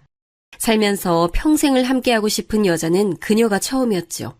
그런데 제 집안 사정을 알고도 아내의 부모님께서 절 받아주실까 고민되더군요. 저야 아버지께서 저를 어떻게 키워주셨는지 잘 알고 있었지만 한부모 가정에 대한 세간의 시선이란 게 만만치 않다는 것을 잘 알고 있었습니다. 그래도 계속 고민만 하는 것보다 직접 부딪히는 게 낫지 않겠습니까? 저는 두 눈 딱 감고 아내에게 모든 것을 솔직하게 털어놨습니다. 어릴 적 어머니가 집을 나가셔서 중학교 때부터 안 계셨고 이때까지 아버지께서 홀로 절 키워주셨단 이야기를 하니 이번엔 아내가 본인 집안 사정을 얘기해줬습니다. 알고 보니 아내의 어머님과 아버님께서는 재혼하신 사이라고 하더군요. 그러니 제 집안 사정을 듣고 부모님께서 크게 놀라시거나 기절하시는 일은 없을 거라 했습니다. 우려하는 마음이 조금 있었지만 저는 아내의 말을 믿고 아버지께 아내를 소개해드렸습니다. 우리 상원이가 아주 참한 아이를 데려왔구나. 둘이 참 잘 어울리고 보기가 좋아. 아버지께서는 아내를 보자마자 참하다며 얼마나 칭찬을 하셨는지 모릅니다. 아주 마음에 들어 하시는 모습을 보니 제 마음도 찌죠. 그 후 아버지의 반응에 용기를 얻어 저도 아내의 집에 찾아가 아내 부모님께 인사를 올렸습니다. 장인 장모님께서도 저를 보고 상당히 흡족해 하셨고 이후에 조심스럽게 날을 잡아 상견례까지 치렀습니다. 그리고 저와 아내는 성공적으로 결혼식을 올렸고 신혼여행에 다녀온 뒤에는 저희 아버지를 모시고 저와 아내, 아버지 이렇게 셋이 함께 살기 시작했습니다. 젊은 나이에 시아버지를 모시고 사는 것이 부담됐을 텐데 아내는 별말 없이 전업주부로 집안 살림을 책임지는 동시에 아버지를 살뜰히 모셨고 저는 열심히 회사에 다니며 바깥일을 맡았습니다. 셋이서 같이 사는 동안 아버지께서 아내를 많이 예뻐하셨던 게 기억이 납니다. 제가 퇴근하고 돌아와 거실 바닥에 앉아 아내와 함께 도란도란 이야기할 때면 아버지께서는 늘 거실 소파에서 저희 부부를 보며 행복한 표정으로 이렇게 말씀하시곤 하셨습니다. 우리 상원이랑 며느리가 이렇게 함께 있는 모습을 보니 정말 행복하구나. 이대로 손주까지 본다면 정말 좋겠지만 지금도 충분하다. 이제 죽어도 여한이 없어. 아버지, 또 그 말이세요? 그런 말씀 마시고 오래오래 건강하셔서 손주도 보시고 결혼하는 모습까지 보셔야죠. 죽어도 여한이 없다는 말은 아버지 말버릇이나 다름없었습니다. 그런데 그 말이 씨가 된 것인지 아버지께서는 어느 순간부터 급격히 건강이 안 좋아지셨습니다. 결국 건강이 너무 악화돼서 병원에 입원하셔야 했죠. 아버지는 그렇게 몇 달 동안 병원에 입원해 계시다가 어느 날 밤 저와 아내 앞에서 돌아가셨습니다. 저는 세상이 무너지는 것처럼 슬펐지만 계속 슬픔에 빠져있을 여유는 없었습니다. 장례식 준비부터 아버지께서 살고 계시던 집의 처분까지 할 일이 많았기 때문이에요. 아버지께서는 돌아가시기 전에 유언을 남기셨는데 그중 하나는 예전부터 다 같이 살고 있던 집을 처분하고 그 돈으로 새 집을 구해 이사를 갔으면 한다는 것이었죠. 네 어린 시절이 고스란히 남아있는 집이지만 그렇기에 꼭 처분했으면 한다. 그리고 그 집에서 즐거웠던 기억만 가져갔으면 해. 저는 아버지의 유언을 듣고 어린 시절 열심히 절 키워주시던 아버지의 모습이 떠올라 죄송한 마음이 들었습니다. 그래서 아버지의 유언만큼은 꼭 잘 지키겠다고 결심했죠. 장례식을 치를 때 저는 어떻게 시간이 흘러가는지 모를 정도로 슬픔에 빠져 있었습니다. 그래도 상주로서 빈소를 지키고 아버지의 옛 직장 동료분들과 친구분들을 맞이하며 정신 차리려고 무던히 노력했습니다. 아버지의 친구분들께선 아버지에 대한 좋은 말씀을 많이 해주셨습니다. 그 덕분에 제가 모르는 아버지의 일면들에 대해 많이 알 수 있었죠. 아버지께서 저를 혼자 키우시면서 어떤 부분을 가장 힘들어 하셨는지, 또 제가 얼마나 아버지께 자랑스러운 아들이었는지 같은 말들을 들었습니다. 처음 듣는 이야기에 얼떨떨했던 것도 잠시, 이내 감사한 마음과 아버지의 사랑이 얼마나 컸었는지 느껴져 저는 그 자리에서 울고 말았죠. 그 뒤로도 빈소를 찾으신 문상객들 한 분 한 분께 인사를 드리며 빈소를 지키고 있는데, 문상객들께 음식을 대접하던 아내가 갑자기 제게 다가와 어떤 테이블에 누군지 모를 분이 계신단 말을 하는 게 아니겠어요? 여보, 저쪽 테이블에 연세 많으신 여자분 혼자 앉아 계시는데 이름을 물어봐도 대답도 안 하시고 자꾸 울기만 하셔. 그래서 말인데 당신 가서 누구신지 한번 물어봐. 저는 아내의 말을 듣고 의아해져서 여성분이 앉아 계시는 테이블 가봤습니다. 그런데 테이블에 앉아 계시는 여성분께 점점 가까이 갈수록 그분의 얼굴이 너무나 익숙하게 느껴지는 겁니다. 어릴 때 찍은 가족 사진에서만 볼 수 있던 그리운 얼굴에 저는 홀린 듯 그 테이블에 다가가 여성분께 말을 걸었죠. 어머니? 설마 어머니세요? 떨려서 잘 안 나오는 목소리를 쥐어짜며 간신히 불러보니 뒤늦게 다가온 저를 알아차린 그분께서 두 눈 가득 눈물을 주르륵 흘리며 제 이름을 부르시더군요. 상은아, 엄마야. 엄마가 너무 늦게 왔지? 엄마가 너무 미안해. 어머니는 이제 나이가 들어 굽은 허리로 다가오셔서는 제 손을 꼭 잡고 눈물만 하염없이 흘리셨습니다. 어렸을 때 저는 어머니가 돌아오신다면 어떤 말을 할지 생각해두곤 했습니다. 그러나 시간이 흘러 어른이 된 이후로 어머니에 대한 마음을 내려놓고 살아서인지 무슨 말을 해야 할지 전혀 모르겠더군요. 결국 아무 말 없이 손만 잡고 있었더니 어머니는 제게 미안하다며 얼굴 봤으니 됐다고 하곤 장례식장을 나가시려고 하는 겁니다. 저는 어머니를 이렇게 보내면 안 된다는 생각이 들어 얼른 붙잡았죠. 어머니, 이대로 그냥 가시는 거예요? 몇 년 만에 봤는데 얼굴만 보고 간다뇨. 그러지 마시고 장례식 끝날 때까지만 기다려주세요. 여기 근처 모텔에서라도 잠시만 쉬고 계세요. 제가 꼭 찾아갈게요. 그리고 저는 부조금에서 돈을 얼마 빼내어 어머니의 손에 꼭 쥐어드리고 허둥지둥 아내한테 갔습니다. 아내는 제 얼굴을 보고 많이 놀라더군요. 여보, 왜 그래? 괜찮아? 얼굴이 꼭 귀신이라도 본 사람처럼 창백한데 괜찮아? 그게 어머니가 오셨어. 어? 어머니라니? 설마 여보 어머니 말이야? 아내는 제 말에 놀라는 눈치였습니다. 저는 아내에게 그렇게만 말하고 나중에 다시 이야기하자고 했죠. 그 뒤로 정신없이 아버지의 장례식을 치르고 화장 절차까지 끝내고 난 후에야 저는 아내에게 자초지종을 설명할 수 있었습니다. 제 얘기를 다 들은 아내는 제게 이제 어떻게 하고 싶은지 물어보더군요. 나는 일단 어머니랑 대화를 해보고 싶어. 묻고 싶던 것도 많고. 그래, 여보 마음이 그렇다면 가서 대화를 해보자. 그동안 못했던 얘기도 많을 거 아니야. 저는 아내와 함께 차를 타고 장례식장 근처 모텔을 돌며 어머니를 찾아보기 시작했습니다. 다행히 운 좋게도 몇 군데 돌지 않고 금세 어머니를 발견할 수 있었죠. 저와 아내는 어머니가 계신 모텔방에 앉아 제대로 이야기를 나누게 됐습니다. 막막하긴 했지만 저는 띄엄띄엄 어머니에게 물었습니다. 그동안 어떻게 지내셨어요? 저 안 보고 싶으셨어요? 전 어머니가 참 많이 그리웠는데 왜 저 보러 한 번도 안 오셨어요? 제 물음에 어머니는 울먹이시며 제가 가지고 있던 궁금증을 하나씩 풀어주셨습니다. 그동안 어머니는 고향에 내려가서 살고 계셨답니다. 그러다가 건너 제가 결혼한다는 소식을 듣고 한 번 저를 찾아오셨지만 아버지께서 어머니에게 다시는 오지 말라고 으름장을 놓고 쫓아내서 저를 못 만났다는 거죠. 저는 어머니의 말에 큰 충격을 받았습니다. 어째서 아버지께서 어머니를 쫓아내셨던 건지 아무리 생각해도 알 수 없었죠. 저는 모든 게 의아했지만 그 부분은 조금 뒤로 하고 어머니와 그동안 못했던 대화를 더 나누고 싶었습니다. 하지만 모텔에서 지낼 수 있는 시간이 끝난 상태라 곧 나가야만 했죠. 그 자리에서 어머니는 제가 당신을 보기 싫다면 도로 고향으로 내려갈 생각이라고 말씀하셨습니다. 어렸을 때 봤던 모습과 달리 굉장히 지치고 수척해지신 어머니 모습을 보니 마음이 갈팡질팡하고 영 좋지 않았죠. 제가 어쩌지도 못하고 아내를 바라보자 아내는 망설임 없이 어머니께 먼저 며칠간만이라도 함께 집에서 지내는 건 어떻겠냐고 물었습니다. 저는 아내가 그리 말하니 고맙고 마음이 놓여 어머니께 며칠만 같이 지내자고 똑같이 말씀드렸죠.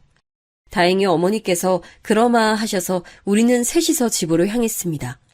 부동산에 내놓은 상태였지만 아직은 실거주 중인 집에 들어서자 엄마는 정말 오랜만에 집에 돌아왔다며 감회가 섞인 표정으로 눈물을 흘리셨습니다. 그리고 저는 기억이 나지 않는 제 어린 시절의 이야기를 해주셨습니다. 저 돌담에서 상원이가 넘어져서 얼마나 크게 울었는지.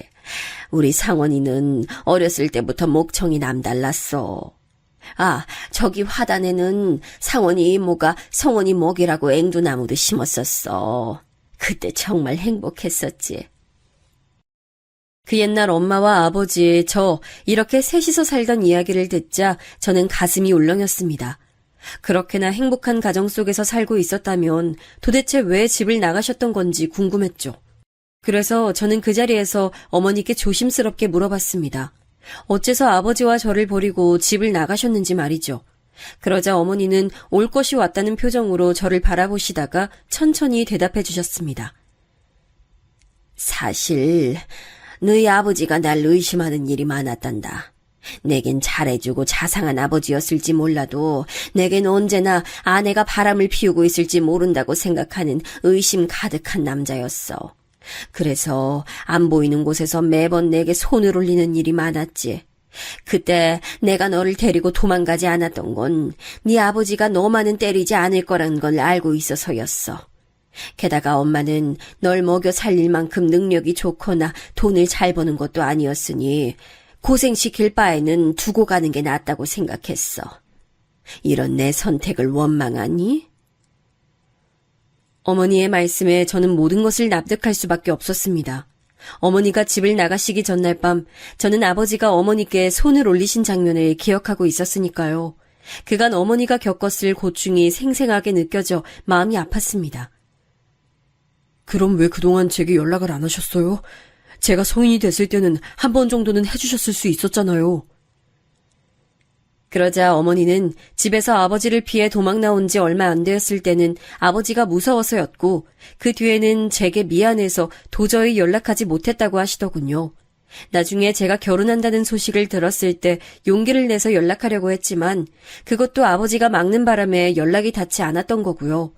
그 이야기를 듣고 나니 왜 어머니가 아버지가 돌아가신 이후에 저를 찾아오신 건지 알 수 있었습니다. 제가 머릿속으로 납득한 것을 아셨는지 어머니는 계속 제게 말씀하셨습니다. 상원이 너만 괜찮다면 엄만 너와 계속 연락하고 살고 싶어. 내가 우리 아들한테 못해준 게 너무 많아. 지금이라도 못해준 거 다 해주면서 살고 싶어. 어머니는 그렇게 말씀하시면서 제 손을 잡아주셨습니다. 그간의 세월이 고스란히 남은 주름진 손을 보자 저는 가슴이 먹먹해졌지만 바로 대답할 수가 없었습니다. 저는 어머니께 당장 대답하긴 곤란하고 조금 생각해보겠다고 말씀드렸죠. 처음 알게 된 사실도 많았고 너무 급작스럽기도 했으니까요. 그러자 어머니는 제게 당신의 연락처를 알려주셨고 간간히 연락만이라도 하자고 말씀하셨습니다. 어머니는 이틀 정도 집에서 지내시다가 곧 고향으로 내려가셨습니다. 그 후 저는 아내와 집에 단둘이 대화를 나눴습니다. 아내는 혼란스러워 갈피를 못 잡는 제게 제 심정을 잘 이해한다고 했습니다.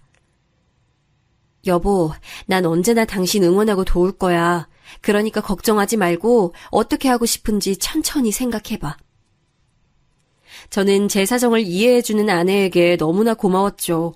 저와 결혼 후에 바로 아버지와 같이 살면서 신경 쓸 일도 많고 하루도 안 힘든 날이 없었을 텐데 언제나 제 편이 되어주겠다고 하니 얼마나 든든하던지요. 그래서 저는 조금 더 생각해보고 결론을 짓겠다고 아내에게 말했습니다. 그런데 어머니가 고향에 내려가신 지 채 3일이 지나기도 전에 연락이 온 겁니다.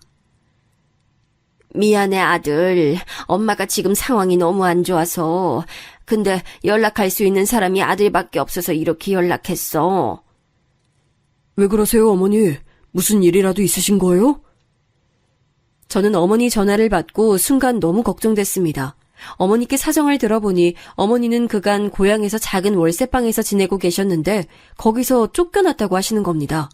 원래 일하고 있었던 곳에서 사장이 월급을 차일피일 미루는 통에 월세를 못 내 몇 달이 밀렸고 결국 월세방의 보증금까지 전부 까먹은 바람에 내쫓겼다는 거죠.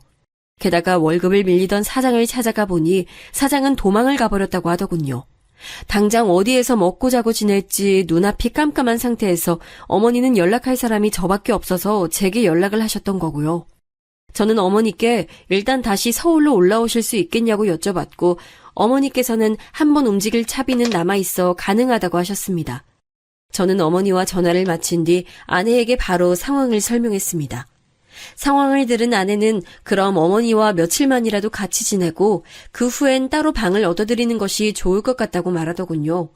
덕분에 저는 어머니를 다시 집에 모셔올 수 있었습니다. 고작 며칠 안 봤는데 그 사이 어머니는 더 쪼그라드시고 더 기운 없어지고 볼품 없어지셨더군요. 그런 어머니의 모습을 보니 마음이 찢어지는 것 같았습니다. 그리고 어머니의 손에는 작은 배낭이 들려 있었는데 그게 그동안 어머니가 모은 살림 전부라고 하시더군요. 가슴이 어찌나 아프던지 억장이 무너지는 기분이었습니다. 어머니, 곧 따로 방을 얻어드릴게요. 그 전까지는 조금 불편하시더라도 여기 이 방에서 지내시면 돼요. 불편하게는 이 정도 방이 뭐 어때서? 엄만 너무 마음에 드는걸? 정말 고마워, 우리 아들. 엄마가 아들 덕분에 한시름 놨어. 그 뒤로 같이 살게 된 어머니는 당신이 가정부라도 되신 것처럼 청소며 빨래며 모든 집안일을 도맡아 솔선수범하셨습니다. 매일 새벽같이 일어나 바닥을 쓸고 닦으신 뒤 식사 준비까지 하시고 빨래도 해놓으시더라고요. 아내는 어머니의 그런 행동에 자신이 하면 된다고 극구 말렸지만 어머니는 그동안 저를 돌봐주지 못하셨던 시간을 보상이라도 해주시려는 것처럼 열심히 집안일을 하셨습니다. 저는 엄마의 그런 모습을 보니 미안하면서도 고맙고 안타까운 마음이 들었습니다. 하지만 연세도 있으신 분이 건강도 좋지 않으실 텐데 자꾸 그러시니 저도 마음이 편치 못해 어머니께 그러지 말고 그냥 쉬셔도 된다고 몇 번이나 말씀드렸습니다. 몇 번의 실랑이 끝에 어머니는 당신께서 머무시는 방만 청소하는 정도로 타협하기도 했습니다. 그렇게 일주일 정도가 지났을까요? 어느새 어머니가 계신 집이 익숙해진 저는 따로 방을 얻어 어머니를 모시기보다는 지금처럼 이 집에서 다 같이 살았으면 하는 마음이 생겼습니다. 하지만 이건 저 혼자 결정할 일이 아니었죠. 그래서 저는 어머니께서 잠드신 야심한 밤에 아내와 진지하게 대화를 나눴습니다. 여보, 혹시 이대로 어머니를 이 집에서 모시고 같이 지내는 것에 대해 어떻게 생각해? 여보에게 정말 못난 짓 하는 거 알지만 나 어머니를 다른 곳에 모시고 싶지가 않아. 그냥 이 집에서 모시고 살면서 보살펴드리고 싶어. 그 마음 이해해. 솔직히 어머님께서 달리 가실 곳도 없으시잖아. 그리고 난 여보가 그동안 어머님이 얼마나 보고 싶었을까 생각하면 마음이 짠해. 난 어머님과 같이 사는 거에 대해 이견 없으니까 당신이 원하는 대로 하자.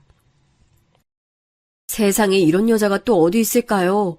저는 아내가 정말 고마워서 울고 말았습니다. 시아버지에 이어 시어머니까지 모시는 게 어디 쉬운 일이겠습니까? 그런데도 제 마음을 헤아려준 아내에게 너무나 미안했죠.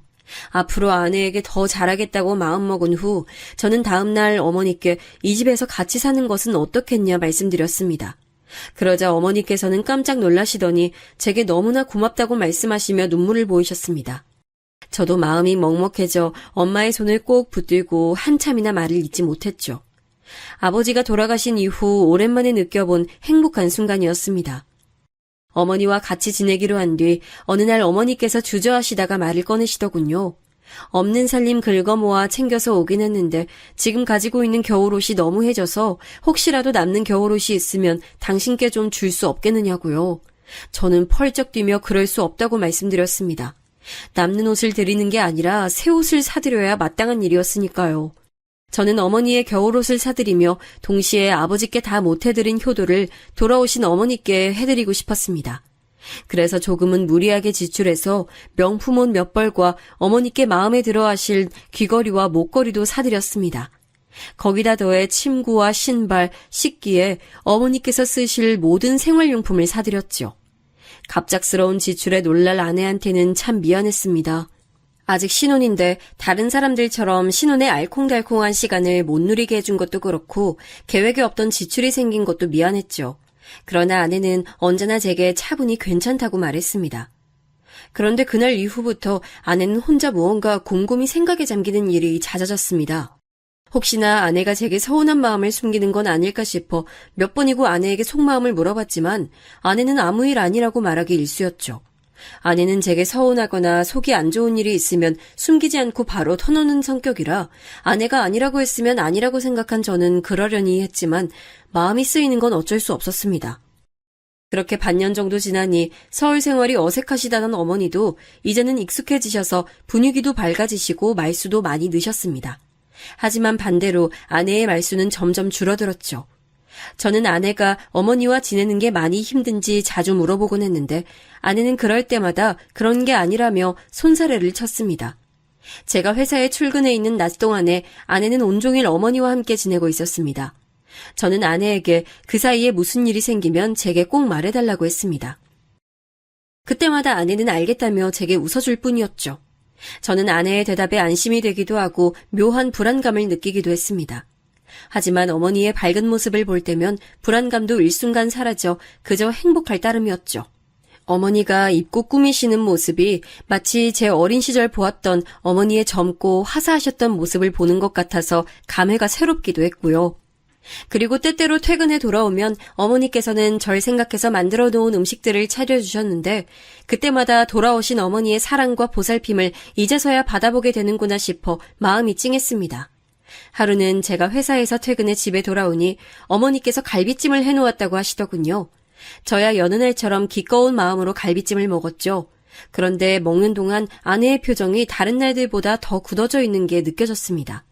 그래서 전 맛있게 식사를 끝내고 어머니께 감사 인사를 전한 뒤 아내와 안방에서 같이 진지하게 대화를 나누기 위해 아내 손을 잡고 안방으로 가려고 했습니다. 그런데 갑자기 어머니께서 저를 불러 세우시곤 잠시 대화 좀 하자고 하시는 겁니다.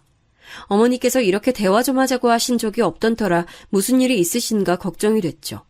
어머니와 같이 작은 방에 가니 어머니께선 저를 앞에 앉혀놓으시고 이렇게 말씀하시는 겁니다.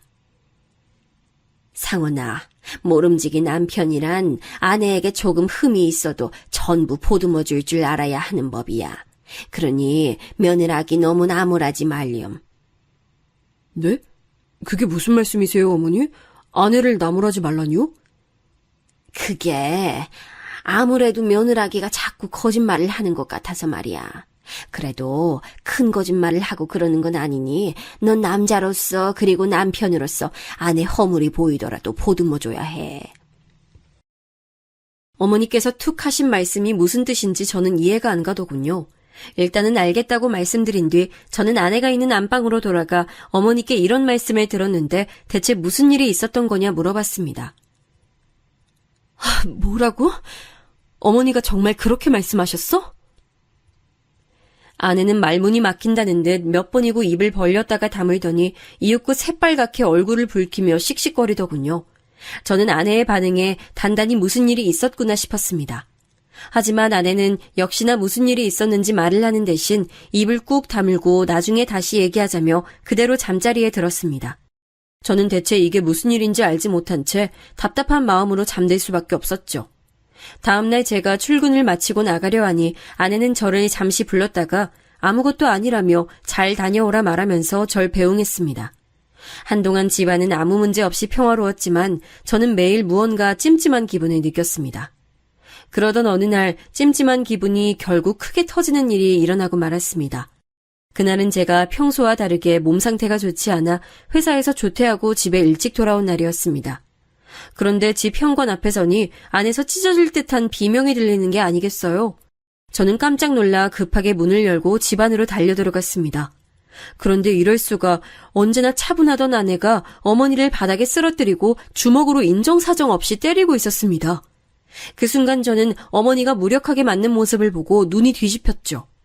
어린 시절 어머니께서 아버지께 얻어맞던 모습이 떠오른 저는 고함을 지르며 어머니에게서 아내를 떼어냈습니다. 너 지금 뭐 하는 짓이야? 미쳤어? 하지만 아내는 제 고함에도 마치 미친 사람처럼 어머니에게 쌍욕까지 퍼부으며 소리를 질러댔습니다. 저는 그날 처음으로 아내에게 손을 올렸습니다. 철썩 소리가 날 정도로 아내의 뺨을 때리니 그제야 아내가 고함 지르던 걸 멈추더군요. 아내는 제게 맞은 뺨을 부여잡은 채 놀란 눈으로 저를 바라봤습니다. 하지만 저는 아내를 신경 쓸 여유가 없었습니다. 그저 바닥에 쓰러져 울고 계신 어머니를 챙길 생각밖에 없었죠. 제가 바로 어머니를 둘러엎고 병원으로 가려고 하니 아내가 저를 붙잡으며 뭐라 말하더군요. 여보, 이거 받아. 잃어버리지 말고. 이따가 혼자 있을 때 꼭 읽어봐. 알겠지? 어?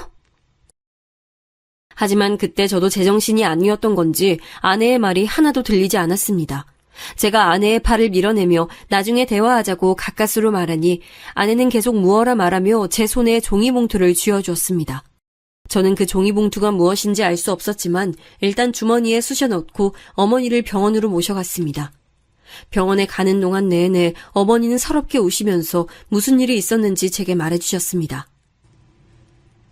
난 그동안 며느라기가 아무리 거짓말을 해도 다 참아줬어. 근데 더는 들어주기 힘들어 거짓말 좀 그만하라고 했더니 갑자기 날 주먹으로 때리지 뭐야. 난 며느라기가 순간 미친 줄 알았어. 그런 애랑 어떻게 같이 사니? 아유, 난 이제 더는 같이 못 살겠다. 어머니의 말씀을 들으니 화가 솟구치더군요.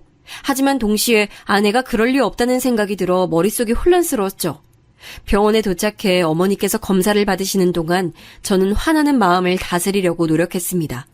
그리고 아내에게 전화해서 상황을 듣고자 했는데 이미 아내에게서 문자가 와 있더군요. 나 한동안 친정에 가 있을게.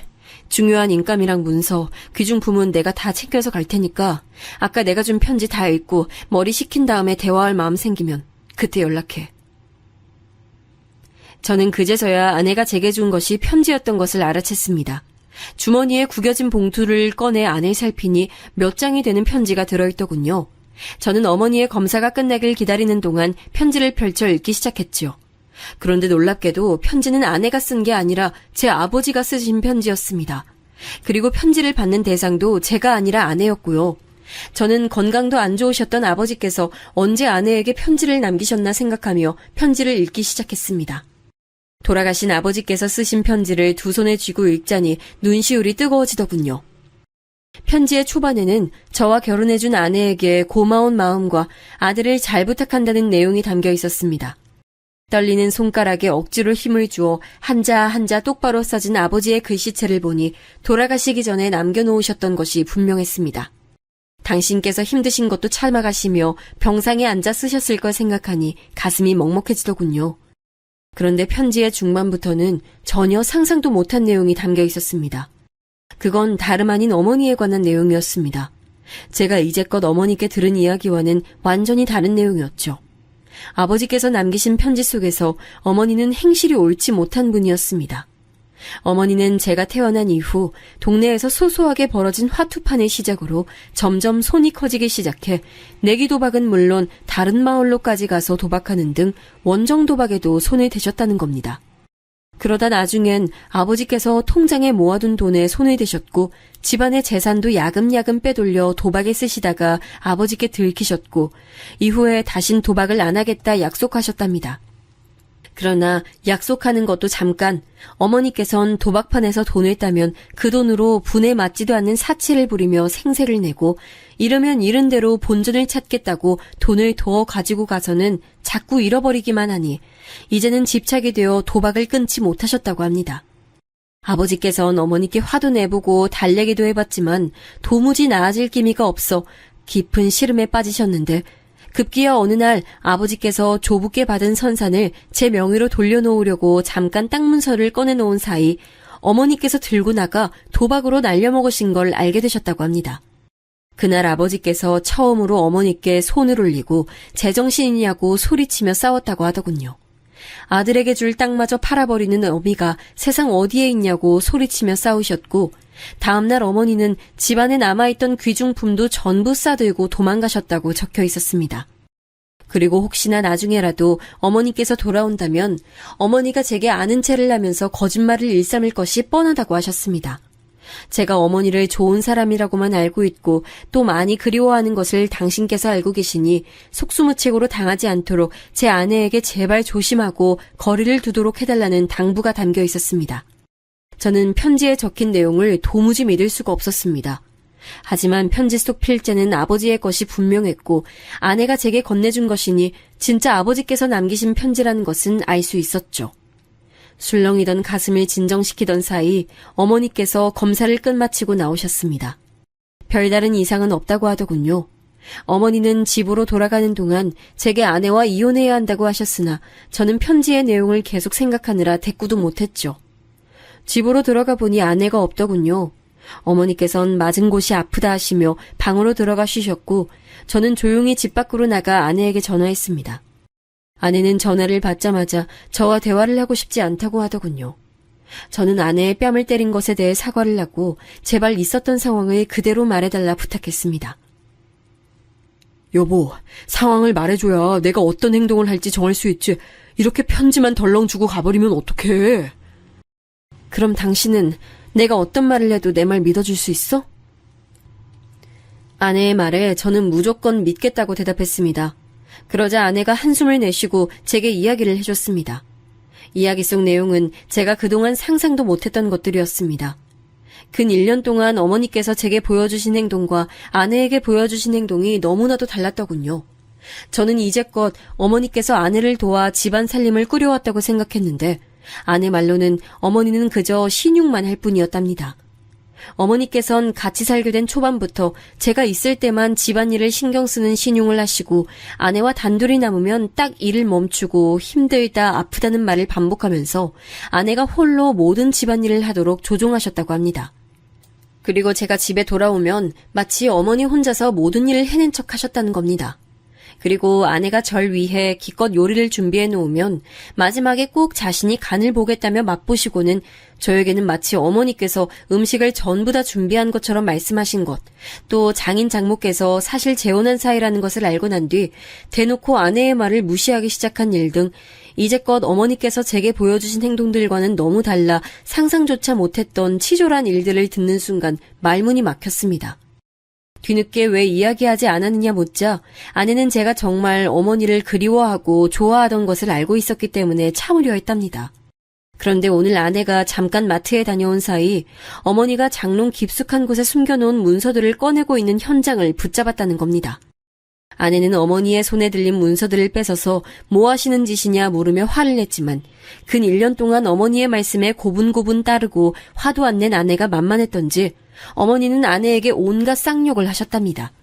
저는 순간 아내의 말을 믿기 어려웠습니다. 그런데 그때 아내가 녹음 파일을 하나 보내줄 테니 들어보고 다시 전화하라고 말하더군요.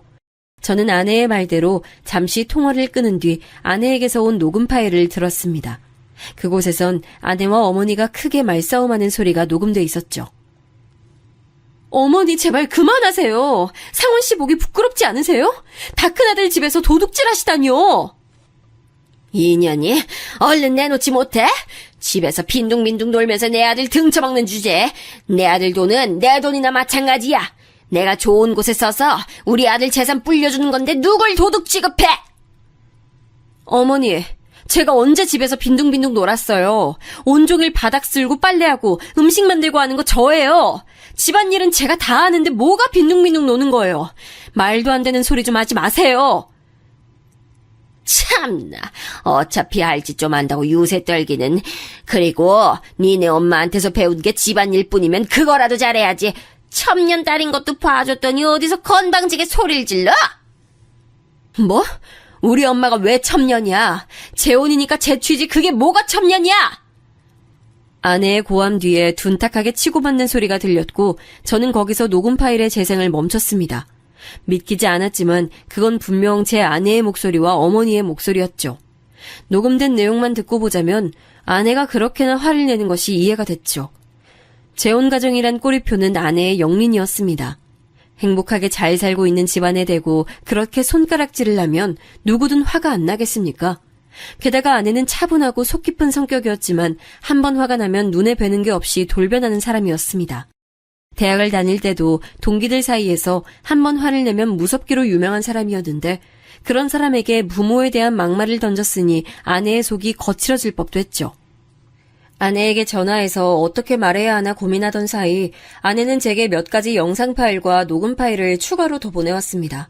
그 영상 파일은 아내가 저와 어머니 몰래 설치해놓은 카메라 영상이었고 음성 파일은 그간 어머니가 제 아내에게 했던 다른 막말들이었죠. 음성 파일 속 어머니는 제 아내를 욕보이는 말을 서슴없이 하셨습니다. 게다가 아내를 못 배운 사람 취급하고 홀대하며 부리는 태도가 가관이라 저는 머리가 차가워지고 참을 수 없는 분노를 느꼈습니다. 영상 파일 속에는 어머니가 집안일을 하는 척하다가 아내를 부려먹는 모습이 고스란히 찍혀 있었습니다. 거기다 아내의 지갑에서 돈을 훔쳐가는 모습까지 찍혀 있더군요. 여태껏 저를 속이고 아내를 홀대하되 못해 하녀 취급하는 어머니의 모습에 깊은 배신감이 느껴졌습니다. 저는 그제야 어머니가 아내를 그리워해 돌아온 게 아니라 사실은 돈이 목적이었던 것을 깨달았죠. 그 자리에서 저는 아내에게 전화를 거는 대신 부동산에 전화했습니다. 그리고 바로 집을 내놓고 은행에 가서 100만 원을 찾았습니다. 그 뒤 아내에게 전화해 제 계획을 말하니 아내는 반드시 그렇게 하라며 제게 동의했습니다. 다음 날 저는 출근하기 전에 어머니께 용돈으로 100만 원을 드렸습니다. 어머니께서 무슨 돈이냐고 물어보지도 않으시고 좋아하시더군요.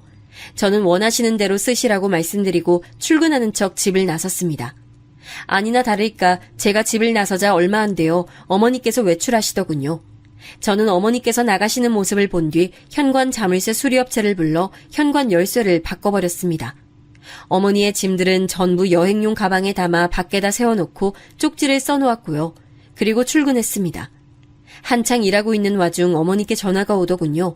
업무 도중이라 무음으로 해놓고 나중에 확인해보니 전화만 몇십 통은 와 있었습니다. 뭐가 그렇게 할 말이 있나 싶어 전화를 걸어보니 금방 받으시더군요. 어머니는 현관문 자물쇠가 바뀌어서 집에 들어가지 못하고 있다고 하소연하시며 어째서 당신의 짐이 바깥에 이렇게 나와 있냐고 물으셨습니다. 전 모든 걸 알게 되었으니 어머니와 함께 살 수 없다고 말했고요. 어머니께선 제 말을 못 알아들으신 것처럼 몇 번이고 되물으셨습니다. 전 단호하게 말했죠. 도박 때문에 가족을 버린 것도 모자라 한 번 버렸던 아들을 또 찾아와 가슴에 칼을 꽂아놓고 계속 같이 살 수 있을 거라고 생각하셨어요? 그것도 모자라 아내와 갈라서라고 말하고 아들이 번 돈은 자기 돈이다라고 말하는 게 어디 가족끼리 할 말이에요? 어머니가 가족답게 살기를 포기하셨으니까 저도 어머니에 대한 정 포기하려고요. 어머니는 제가 한 말에 상당히 억울해하시더군요. 아들아, 그건 네가 잘못 알고 있는 거야. 엄만 너 버린 게 아니라 알잖니? 네 아버지가 나 때린 거. 혹시 며느라기가 이상한 소리 한 거니? 걔 믿지 마라.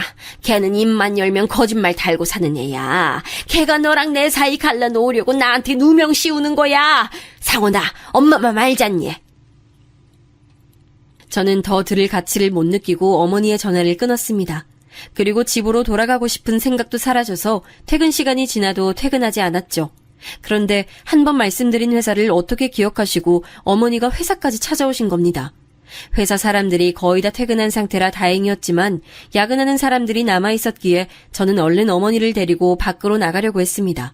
그런데 사람들 앞에서 매달리는 편이 더 효과적이라 생각하셨는지 갑자기 어머니가 제 팔을 붙들고 소리치시는 겁니다. 상원아, 어떻게 엄마 말을 안 믿고 네 아내 말만 믿어? 걔가 너 속이는 거라니까? 어떻게 같이 살게 된 건데 이렇게 쉽게 엄마를 버리려고 해, 응? 어머니, 제발 그만하세요. 돈 필요해서 저 찾아오신 거잖아요. 이미 다 알고 있어요, 저. 그게 대체 무슨 말이야? 뭘 다 알고 있다는 거야? 너 그런 식으로 엄마 놀리면 못 써!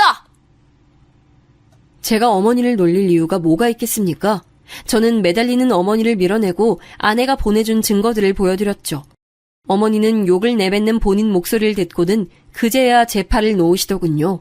전 잠시나마 어머니께서 포기하신 줄 알았는데 이번엔 제 앞에서 무릎을 꿇고 사정사정 하시기 시작하시는 겁니다. 아들아, 엄마가 미안해. 그냥 며느라기가 너와 나 사이를 갈라놓으려고 하는 게 빤히 보여서 그랬어. 모든 게 전부 다 진심이 아니야. 엄마, 말 같지도 않은 소리 그만하세요. 전 이제 당신 아들 아닙니다. 지금 이 순간부터 저한테 더 이상 어머니 안 계세요. 그러자 그때 어머니 안색이 악귀처럼 변했습니다. 어머니는 손톱으로 제 다리를 붙잡고 거의 잡아뜯으려고 하시더군요. 100만 원만 주고 내쫓으면 내가 옳다구나 하고 떨어질 줄 알아? 1,000만 원은 내놔야 어디서든 살지. 내놔! 어머니의 행동에 저는 학을 떼고 말았습니다. 도저히 용서할 수가 없는 언동에 저는 결국 경비원을 불러 어머니를 회사 밖으로 내쫓았죠. 경비원의 팔에 붙들려 밖으로 나가는 동안에도 어머니는 고함을 지르셨습니다. 정말로 돈 때문에 날 찾아왔구나 하는 생각이 드는 끔찍한 모습이었죠. 전 어머니를 절대 용서할 수 없었습니다. 집은 조금 싸게 내놨던 터라 금세 팔렸고요. 하지만 때때로 어머니가 찾아와 집 앞에서 난동을 부리셨기 때문에 이사를 하는 날까지 아내는 처가에서 지내야 했습니다. 완전히 이사를 마치고 전화번호도 바꾼 뒤에야 저는 다시 아내를 집에 데려올 수 있었습니다. 그리고 앞으로는 정말 아내만을 위해서 더 열심히 살겠다고 약속했죠. 장인 장모님께서는 아내에게 이야기를 들으셨는지 제가 사과의 말씀을 올리자 이해한다는 표정으로 고개를 끄덕이셨습니다. 이서방, 그동안 참 고생 많았어. 우리 애한테 얘기 들었으니 걱정하지 말고 데려가게. 감사합니다. 다시는 이런 일 없이 제 아내 꼭 행복하게 해주겠습니다. 그 후 저는 아내와 함께 새로 이사한 집으로 갔습니다. 오랜만에 느껴보는 평화가 달게 느껴졌습니다. 하지만 새로 이사한 집에서 평화를 만끽하던 것도 잠시 어머니께서 자꾸 회사로 찾아오셔서 도저히 참을 수가 없더군요. 저는 결국 이직을 해야 했습니다. 어머니가 알 수 없도록 연락처도 다시 바꾸고 새로운 회사에 들어가니 비로소 제가 어머니와 진짜 연을 끊는 느낌이 나더군요. 지금은 새로운 회사로 이직한 지 시간이 좀 됐지만 아직 그때 생긴 작은 슬픔이 마음 한구석 남아있는 느낌이 듭니다. 하지만 언젠간 괜찮아지리라 생각합니다. 그리고 그때 일만 생각하면 아내에게 너무나 미안하면서 고마운 마음이 듭니다. 누구보다도 제 입장을 먼저 생각해서 어머니를 받아들이기로 하고 우라병이 생길 수도 있는 일들을 증거로 남겨둔 아내의 차분함과 준비성에 감사할 따름이죠. 또 이런 일이 생길 것을 미리 아시고 아내에게 편지를 주고 대비해 두신 아버지의 해안에 감명했습니다. 당신께서 돌아가실 두려움보다도 자식을 먼저 신경 쓰고 돌보는 어버이의 마음이란 얼마나 큰 것인지 그 마음만 떠올리면 코끝이 찡하고 눈시울이 뜨거워집니다.